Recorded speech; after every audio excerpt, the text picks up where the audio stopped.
முழங்கால் மூட்டு வலி. ஆ முழங்கால் மூட்டு வலி என்ன அப்படி சரி பண்ண முடியாத ஒரு வியாதியா? ஆ அது முதல்ல வியாதியே கிடையாது. ஒரு பிரச்சனை. ஆனா, அந்த முழங்கால் மூட்டு வலி வந்தவங்க தான் இன்னைக்கு பார்த்தீங்கன்னா, நெறையா மெடிசின் எடுத்துட்டு, மெடிக்கல்ல போய் நேரடியாவே மாத்திரைய வாங்கி போட்டுக்கிட்டு, டாக்டரா அலைஞ்சுக்கிட்டு, கடைசியில பார்த்தீங்கன்னா, அந்த முழங்காலையே வளைய விட்டுருவாங்க. சில பேர் முழங்கால்லேயே இன்ஜெக்ஷன் பண்ணுவாங்க. அப்படி முழங்கால்லேயே வந்து அந்த மருந்த ஏத்தும்போது என்ன நடக்குது அப்படின்னா, இன்ஸ்டெபிலிட்டி ஆயிடும் முழங்கால்.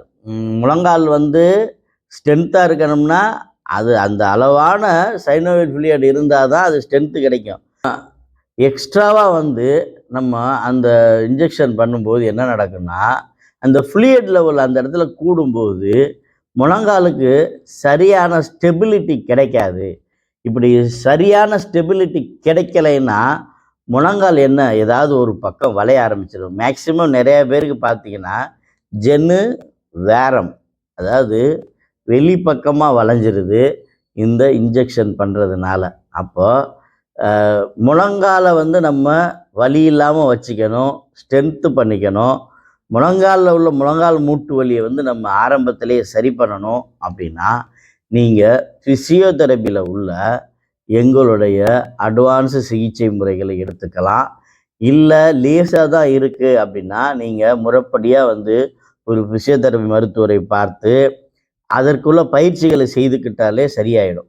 ஓகே, நான் எல்லாமே பண்ணிட்டேன் சார். ஆனாலும் எனக்கு சரியாகல. மருந்து சாப்பிட்டேன், சித்த மருத்துவம் எடுத்துட்டேன், ஃபிசியோதெரபியும் பண்ணிட்டேன், ஹோமியோபதி கூட எடுத்து பார்த்துட்டேன், நான் அக்குபஞ்சர் கூட பண்ணி பார்த்தேன். எதுலயுமே எனக்கு முழங்கால் வலி சரியாகலை அப்படின்னு சொன்னீங்கன்னா, ஒன்றும் இல்லை. ஒரே ஒரு உங்களுடைய காலை வந்து ஒரு வீடியோ ஷூட் பண்ணி மூவ்மெண்ட் பண்ணி காமிங்க என்கிட்ட. அந்த காலில் ஒன்று வீக்கம் இருக்கலாம், இல்லை நீர் இருக்கலாம், இல்லை வந்து உங்களுடைய ஆங்கிளோட சேர்ந்து உங்கள் முழங்கால் பாதிக்கப்பட்டிருக்கலாம், இல்லை உங்கள் இடுப்பு வலியோடு சேர்ந்து உங்கள் முழங்கால் பாதிக்கப்பட்டிருக்கலாம். அப்போ என்ன பிரச்சனையினால் இந்த முழங்கால் மூட்டு சரியாக மாட்டுது அப்படின்றத நம்மளுடைய எக்ஸ்பீரியன்ஸ் மூலமாக கிட்டத்தட்ட இந்த ஸ்பெஷல் ட்ரீட்மெண்ட்டில் வந்து பார்த்தீங்க அப்படின்னா 18 வருஷமாக இருக்கிறேன். நான் வந்து முழங்கால் மூட்டு வலி பேஷண்ட் பார்த்தீங்கன்னா நிறைய பேர், அதாவது வந்து அவங்க மகிழ்ச்சியை வந்து ஒரு வித்தியாசமான முறையில் வந்து எக்ஸ்பிரஷன் பண்ணுவாங்க. அந்த அளவுக்கு வந்து நிறையா பேரை வந்து இந்த முழங்கால் மூட்டு வலியிலேருந்து மீட்டு எடுத்திருக்கேன். அதனால தான் நான் தைரியமாக சொல்கிறேன், முழங்கால் மூட்டு தேய்மானத்திற்கான சிறப்பு சிகிச்சை மையம் எது அப்படின்னா நம்ம இளையான்குடி ஏகே ஃபிசியோதெரபி கிளினிக் தான். அந்த அளவுக்கு வந்து இந்த முழங்கால் வலி பேஷண்ட்டை வந்து அவங்க பிரச்சனையிலேருந்து சரி பண்ணி அவங்களுடைய லைஃப்பையே மீட்டு கொடுத்துருக்கோம். ஏன்னா முழங்கால் வலியிலேருந்து தான் எல்லா நோய்களுமே ஸ்டார்ட் ஆகுது. ஏன்னா அதுக்கு மாத்திரை போட போயிட்டு தான் நமக்கு கிட்னி பிரச்சனை வருது. அப்போ கிட்னி பிரச்சனை வந்தாவே ஹார்ட்லேயும் கம்ப்ளைண்ட் ஆகிடும்.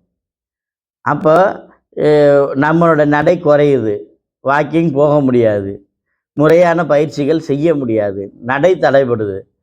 அப்போ நம்மளுடைய மனமும் பாதிக்கப்பட்டு மன அழுத்தத்துக்கும் ஆளாகிறோம்.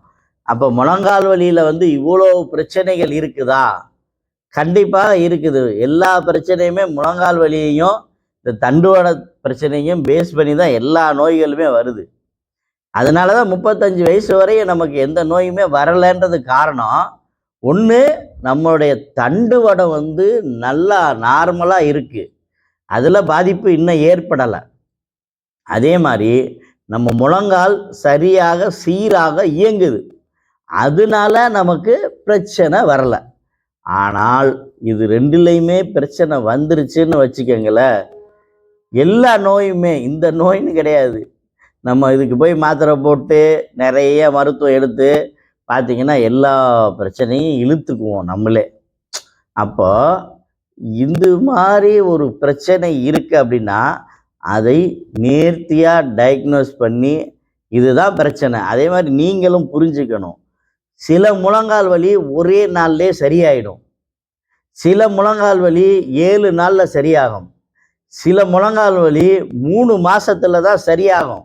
நம்ம அதுக்காக நாங்க என்ன சொல்றோமோ எங்க சிகிச்சைக்கு பிறகு அதை நீங்க முறைப்படி செய்யணும். ஏன்னா நாம நல்லா இருக்கணும்னா சில விஷயங்களை அண்டர்ஸ்டாண்ட் பண்ணி அதுபடி நடந்தால்தான் முடியும். அப்போ வித்தியாசம்ன்றது வந்து எல்லாத்துலேயும் இருக்கும். ஏன்னா எல்லா முழங்காலும் ஒரே மாதிரி இருக்காது, ஒரே மாதிரி பாதிப்பில் இருக்காது. அதே மாதிரி எல்லா மூட்டும் ஒரே மூட்டாக இருக்காது. மூட்டை வந்து நார்மல் மூட்டு, hyper mobility, hypo mobility, extreme hypo mobility, extreme hypo மொபிலிட்டின்ட்டு மூட்டுக்களையே நம்ம 5 வகையாக பிரிக்கிறோம் அதனுடைய மூமெண்ட்டை வச்சு. அப்போ இது மாதிரி பிரச்சனைகளும் மூட்டில் இருக்குது. உடல் வாக பொறுத்து மூட்டு பிரச்சனை வரும். அப்போ இது எல்லாத்தையும் நம்ம புரிஞ்சுக்கிட்டு, ஆனால் சில பேர் சொல்லுவாங்க, இந்த எனக்கு வெயிட்னால தான் சார் முழங்கால் வலி வருது. அப்படிலாம் கிடையாது. வெயிட் நிறையா உள்ளவங்கலாம் நல்லா முழங்கால் வலி எல்லாம் நடக்கிறாங்க. இதெல்லாம் வந்து நம்ம டயக்னோஸ் பண்ணணும். வெயிட்டு தான் பிரச்சனை கிடையாது. ஆனால் வெயிட்டை குறைச்சா தான் முழங்கால் மூட்டு வலி சரியாகும் அப்படின்றதெல்லாம் வந்து அதெல்லாம் தவறான கருத்து. நான் அதை ஏற்றுக்கவே மாட்டேன். முழங்கால் பிரச்சனை சரியில்லை, முழங்கால் வந்து ஸ்ட்ரென்த்து கம்மியாக இருக்குது, முழங்காலை சரி பண்ணாவே எல்லாமே கிளியர் ஆகிடும். பொதுவாக வந்து வெயிட் லாஸ் பண்ணணும். ஆனால் அதுக்காக வந்து வெயிட்டு பிரச்சனை தான் முழங்கால் வலின்னு நம்ம சொல்ல முடியாது. அதனால் முதல்ல அண்டர்ஸ்டாண்ட் பண்ணிக்கணும். நம்ம முழங்கால் வலி உடனே நம்ம சரி பண்ணிடணும்னு நீங்கள் நினச்சிட்டிங்கன்னா அப்படின்னாவே, உங்கள் பிரச்சனையை வந்து தெளிவாக தெரிஞ்சுக்கணும் அப்படின்னா, அதே மாதிரி உங்கள் பிரச்சனை சரியாகணும் அப்படின்னு நீங்கள் நினச்சிங்கன்னா, என்னுடைய மொபைல் நம்பருக்கு கால் பண்ணி உங்கள் சந்தேகங்களை என்கிட்ட கேளுங்க. நான் தெளிவாக உங்களுக்கு விளக்க சொல்கிறேன். அதே மாதிரி உங்கள் மூட்டு எப்படி இருக்குன்றதை வந்து நான் உங்கள் வீடியோ மூலமாகவோ ஒரு ஃபோட்டோஸ் மூலமாகவோ வாட்ஸ்அப்புக்கு அனுப்புனீங்கன்னா அது மூலமாக நான் தெரிஞ்சுக்கிட்டு இந்த முழங்கால் வலி இந்த அளவுக்கு சரியாகும். ஏன்னா சில முழங்கால் வலி வந்து ருமட்டாய்டு ஆர்த்தரைட்டிஸ்னாலையும் வரும். அதே போன்று வந்து சில அதே மாதிரி போன் டென்சிட்டி குறையிறதுனாலையும் இது மாதிரி வரும். விட்டிலிகோன்ற ஒரு பிரச்சனை உள்ளவங்களுக்கு எலும்பு ஸ்ட்ராங்காக இருக்காது, அவங்களுக்கு போன் டென்சிட்டி கம்மியாக இருக்கிறதுனாலையும் முழங்கால் வலி வரும்.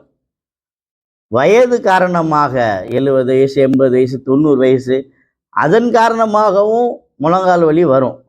அதில் என்னென்ன பிரச்சனைகள் சிக்கல்கள் இருக்குது அதை சரி பண்ணுறதுல, அதுக்கு எத்தனை நாள் ட்ரீட்மெண்ட் எடுத்தால் சரியாகும் அப்படின்ற எல்லாத்தையுமே நான் உங்களுக்கு எக்ஸ்பிளைன் பண்ணுறேன். நீங்கள் என்னை நான் சொல்கிறபடி கேட்டு வந்தீங்கன்னாவே போதும், முழங்கால் வலியே இல்லாத ஒரு உலகத்தை நான் படைக்க முடியும். அதுதான் உண்மை. இது வந்து நான் உடனே பேசிடல, கிட்டத்தட்ட ஒரு 18 வருஷ எக்ஸ்பீரியன்ஸுக்கு பிறகு தான் பேசுகிறேன். கண்டிப்பாக நீங்கள் முழங்கால் வலியில் பாதிக்கப்பட்டு வேதனையோடு இருந்தீங்க அப்படின்னா கண்டிப்பாக எனக்கு கால் பண்ணுங்கள், உங்கள் பிரச்சனையை சொல்லுங்கள். என்னால் முடிந்தவரை உங்களுக்கு சரி பண்ணித்தரேன். உங்களுக்காக இந்த புத்தாண்டு இனிய வருடமாக அமையணும் உங்களுக்கு. அதனால் உங்களுக்காக இயன்முறை மருத்துவர் doctor M Kamaraj, AK physiotherapy clinic, Ilayangudi. நன்றி.